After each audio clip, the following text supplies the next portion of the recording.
Die Mogale City munisipaliteit beoog om 'n multimiljoen-randse vakansieoord hier te bou. Hy het gevolglike hofbevel gekry wat bepaal die meer as 300 inwoners van Kroningspark moet teen 16 Desember na 'n alternatiewe stuk grond geskei word.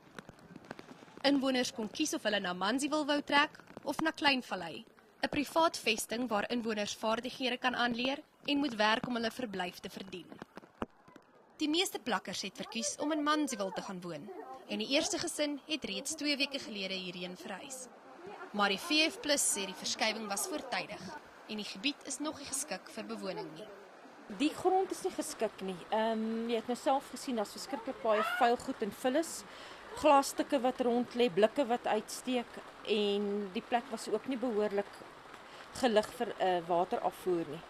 En op hierdie stadium is dit glad nie volgens die wet as jy kyk na die konstruksies nie. Sy sê die plek was van tevore 'n stortingsterrein en beweer 'n studie oor moontlike gesondheidsimplikasies is nie gedoen nie. De Lange dring aan dat die mense eers hierheen hervestig word wanneer alles in plek is. Intussen kla sommige van Mansiewil se nuutste intrekkers ook oor die swak geboude skuilings wat daar opgerig is. Die gesinne hier probeer vergeefs hulle huise waterdig maak, maar dit is bykans onmoontlik. Bly ons maar in die caravan tot en met wat ons kan hoor as ons die plek maar beter kan bou, want ons kan nie so lang bly nie. Hier is nie bome nie, hier is nie koelte nie, ons sukkel so 'n bietjie met die dake en die modder en so. Ander is bloot dankbaar vir 'n dak oor hulle koppe. Maar ek is baie bly ons is daar op ons eie plekkie te dit. Ongeag die rakke en daai dinge nou, jy weet. En maar te vrede is wat jy kry.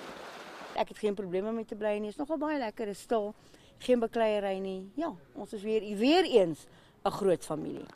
Die Mogale City munisipaliteit sê hy sal ondersoek instel na klagtes oor die huise. Maar hou vol die laaste inwoners van Kroningspark sal teen 16 Desember hierheen verhuis word. Karla Kutse, Enies, Mansiewil in Krugersdorp.